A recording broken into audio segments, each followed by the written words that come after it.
Hello बच्चों, तो DK झार कॉमर्स क्लासेस में आपका स्वागत है। 11th का जो डेप्रिसिएशन जो चैप्टर है, जिसका मैंने कॉन्सेप्ट दे दिया, हरास जो होता है वो अस्थाई किस्त विधि पर जो है हरास की जो पहला जो विधि बता रहे हैं, अस्थाई किस्त विधि, फिक्स इंस्टॉलमेंट मेथड। हरास मतलब होता है हरास किसी अस्थाई संपत्ति पर लगाया जाता है, जैसे प्लांट है, मशीनरी है, मोटर है, कार है, फर्नीचर है, फिक्चर्स है।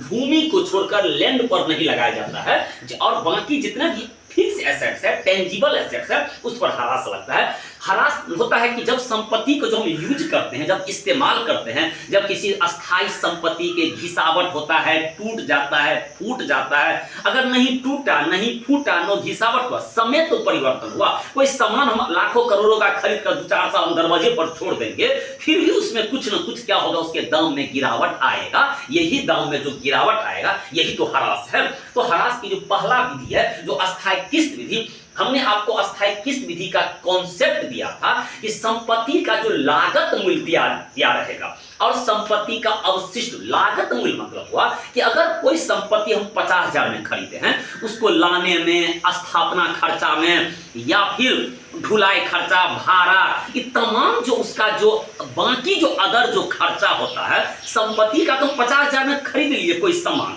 और उसको घर तक लाने में अगर 5,000, 10,000 जो भाड़ा, किराया, ढुलाई, ये सब जो यातायात खर्च, स्थापना खर्च, ये सब अगर मान लिया जाए 10,000 हो गया, तो उस लागत मूल्य में उसको जोड़कर जो बनेगा वो ओरिजिनल लागत होगा। तो 50,000 में खरीदे और 10,000 जो एक्स्ट्रा खर्चा जो लगा है घर तक लाने में, तो संपत्ति का लागत मूल्य हो गया 50, 10, 60,000। ये हुआ लागत मूल्य।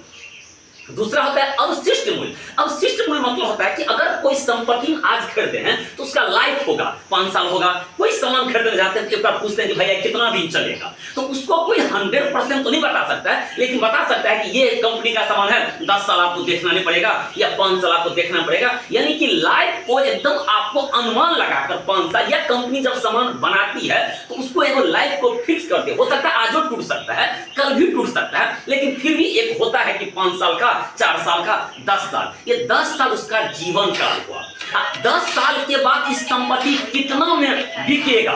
मान लिया कोई आज स्प्लेंडर गाड़ी लेता है, 10 साल यूज करने के बाद अगर उसको 20, क्या कहता है, उसका रिटर्निंग वैल्यू है। तो जो आप 20,000 में 10 साल यूज करने के बाद या 15 साल यूज करने के बाद जो 20,000 जो आपको देगा, उसका रिटर्निंग वैल्यू वही होता है अवशिष्ट मूल्य।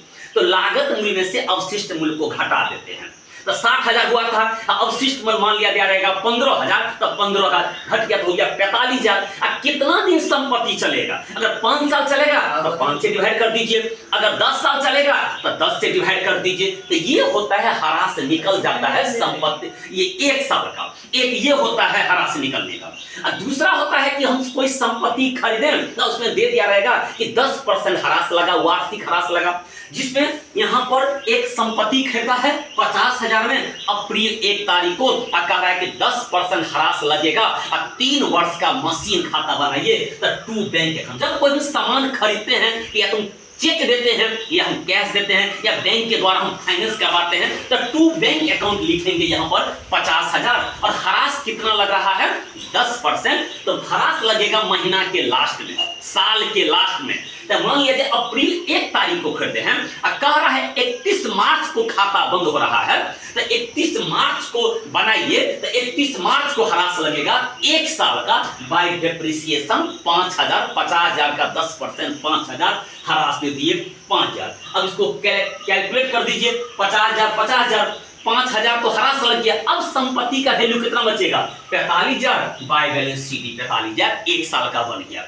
आइए टू बैलेंस शीट अगला साल में अब हो गया 45,000। फिर महीना मार्च के लास्ट में आपको हरास लगेगा, तो मार्च 31 बाय डेप्रिसिएशन अकाउंट कितना 5,000। फिर उसको जोड़िए जाइए, फिर आपको डेप्रिसिएशन घटाकर अब मशीन का वैल्यू हो गया 200 वर्ष में आकर 40,000। फिर टू बैलेंस बीडी कीजिए, अप्रैल अगला साल में 40,000 टू बैलेंस बीडी। फिर मार्च 31 को हरास लगाइए बाय डेप्रिसिएशन 5,000। एक बार हरास निकाल लो, साले साले वही हरास देंगे, क्योंकि ये है अस्थाई किस्त विधि।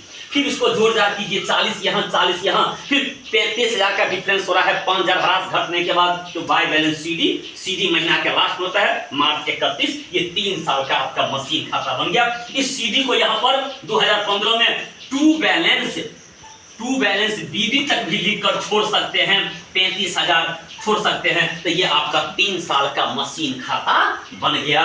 ये है आपका अस्थायी किस्त विधि।